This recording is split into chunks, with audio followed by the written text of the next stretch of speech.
Hey everybody, it's Jason Blaha here. You guys know what time it is. It's time for a lot of you guys, if you have said your favorite videos lately, and that is my coaching client update lessons. For those of you who like these type of videos, please remember to click like down below. Help keep the likes higher than the dislikes. It would be greatly appreciated. But over to the point. I was having a conversation with another coach, actually a really smart guy with a lot of experience, named Luke Lehman. We were chatting in Messenger the other day. And for those of you unaware, if you guys see Ruby Cherie, she always posts down in my comments below, he's her coach.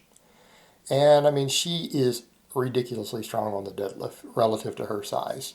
And he's got her really dialed in these days.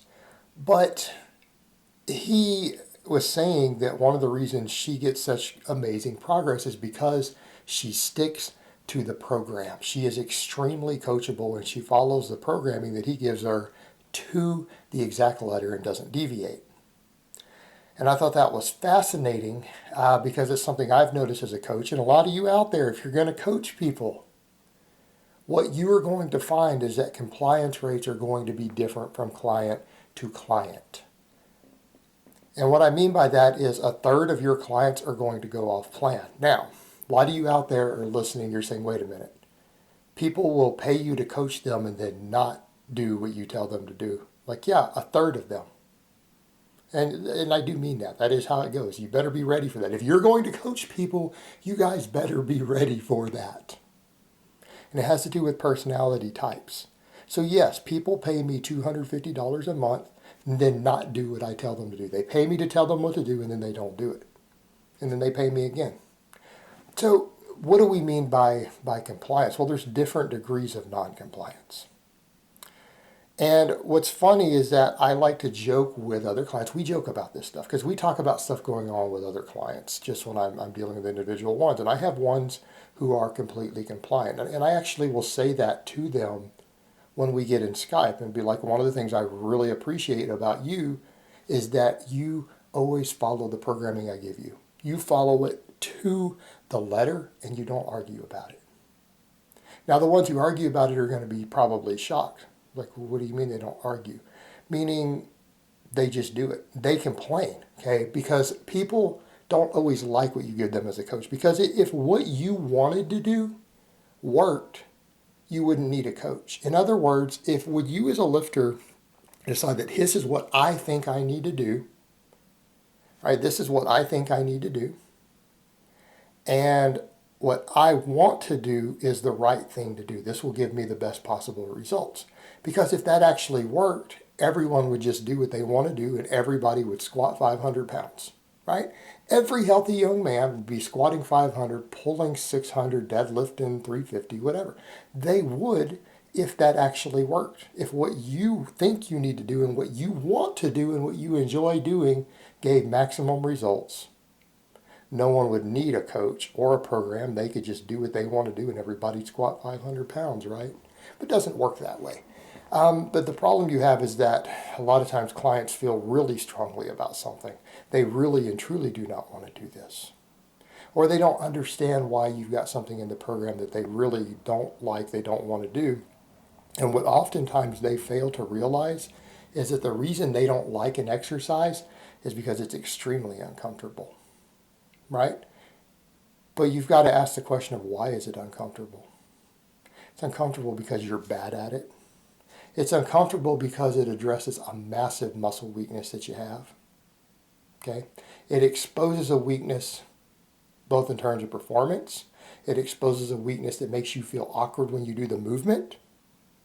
It exposes a weakness that maybe gets really sore and hurts from something that shouldn't afterwards. It gives you DOMS. Okay? We see this a lot. Clients don't like these exercises. And you guys are going to laugh if I tell you what exercises my clients complain about the most and will put their foot down on. Good mornings and pendlay rows. Okay. Good mornings and pendlay rows. I have a lot of clients who don't like the amount of those I make them do. A lot of clients who do not like them. I have a lot of clients who don't like the sheer amount of rows that I give them. Now, the interesting thing is that the ones who say, I'm just telling you, coach, I don't like these. I don't like the amount of rowing you're doing. I hate pendlay rows now. but I'm going to do them. Those are your compliant clients, and they'll do it to the letter. They'll do exactly what you tell them to do. Interestingly enough, they get consistent progress. The clients who do not deviate generally make faster progress than the ones who put their foot down. And the thing is that clients will be stubborn, and it has to do sometimes with a battle of wills. It has to do with personality types. And one of my clients, for example, and he watches all these videos, who fights me the most, and I kind of laugh because it's like, he said, well, you can't just expect me to do everything that you tell me to do. I'm kind of laughing, like, well, yeah, as a coach, I kind of can't. You're paying me to tell you how to get the results you want. You probably should do it.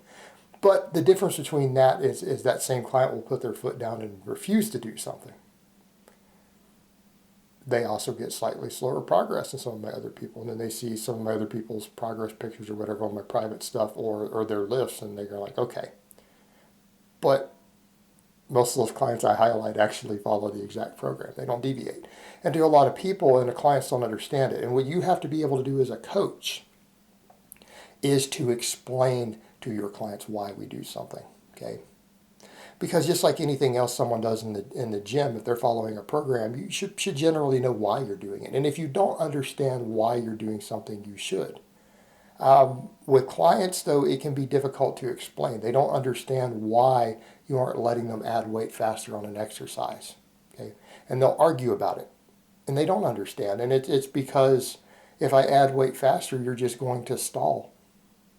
Because in their mind, again, a lot of clients get caught up in this idea that the mechanical tension is the driver of muscle growth, right? That if I add weight to the bar faster, I'm going to progress faster. It's like, no, you're going to stall on the weight increase faster, and then I'm going to have to change something. Because they get caught up in novice mindset. So they don't understand why you're holding them back or why you're making them pull with moderate weight for sumos for high singles. Like, clients will fight you on that. They'll add weight. No, I need to be pulling heavier. It's like, no, you don't, because now you're slow. And we're not doing this for max effort. We're doing it for technique and developing rate of force production. I want you to take 30 pounds back off the bar. I don't care that you can do 400. I don't care that you're capable of sumo pulling 400. It looks like crap. It looks like a max. I want you doing 365, and I want it to explode. And I want you to do 10 singles with it. You know, and they'll fight you on that because they don't understand. And you have to be able to explain this stuff to clients. Okay, you'll have to explain this stuff to clients. But yeah, generally speaking, the clients who stick to the program always make the most consistent results. And what ends up happening is that a lot of times your clients who fight you, it's because they're oftentimes analytical people. They want to understand why something works, and if they can't fully grasp why something works, they think, well, maybe I need to change something. But what they oftentimes don't get is that as a coach, you have oftentimes carefully weighed out a flow of stuff for a client. You have factored in stimulus to fatigue ratios, how each workout feeds into the next one, how this exercise feeds into that one. How do I keep a balance of keeping maximum stimulation on their weak points while keeping their stimulus to fatigue ratios on their total training so that everything is at least above their minimum effective volume but below their maximum recoverable volume? How do I make this balance around their lifestyle? How does this exercise feed into this next one to make them stronger and gain more muscle? Right? We have a balance and a flow going. And when a lifter throws a wrench into your finely tuned machine, it can get out of balance. Because as coaches, we can usually easily explain to a lifter why we do this one specific exercise the way we do, or why we increase the weight that we do on it. It's much harder to get them to understand that those speed pulls that they're doing, or moderate weight singles with a sumo deadlift, of how it feeds back into their box squat, how it reinforces the technique off their box squat, and then we are doing it just for speed and technical proficiency, and that the box squat itself is what's building the strength. So as long as we're keeping the tension really high on the final sets on the box squat, it will make the sumo deadlift stronger. But the sumo deadlift, if we pull really heavy, we eat into our recovery more. We just need to keep the technique up, and that the box squat itself is what's building that sumo deadlift, combined with maybe their rows. Or getting them to understand that the reason we do so many pin lay rows is because they're really easy to recover from, and it ends up helping them get stronger all the way across the board. And because maybe they personally lack a lot of middle and upper back, and if they bring that up, they will get stronger on everything. And so we might do the tons of pin lay rows because we can recover from it. If done correctly, it's an easy to recover from exercise. Or that we do good mornings for the same reason. For a lot of guys, they really dislike good mornings, and it's because the good morning exposes their weaknesses. It exposes their weaknesses. And then they don't like that such a lightweight exercise makes them feel horrible. It feels awkward. It feels weird. And why is it such a lightweight hard? Why can't I just do a Romanian deadlift? And you see that. And so clients will be sometimes non-compliant. And at the end of the day, what you have to remember, a lot of it comes down to personality types, and that has to be assessed by a coach. Some people are just very, very hard to coach. Now, I hear coaches out there who say some people are uncoachable and you need to just cut them loose. They'll never succeed because they cannot be coached. I disagree with that. And I've been told that by coaches, other coaches before, like, if a client is that non-compliant, cut them. Cut them loose. I don't think that's the best approach. I legitimately think those people are still coachable. You just have to work a little bit harder at it. You have to understand more of how they think, and you have to set them at ease. You have to get them in the right mindset. But you will have to accept that as a coach, the client who is harder to coach will always get slower results. You're not going to change their personality. They're going to be resistant, and they're always going to get half the results. But that's okay, because at least it's better than no results. At least they are making progress. All right, guys, but that's really all I have to say on that today. I hope it's been informative, and I will talk to you guys next time.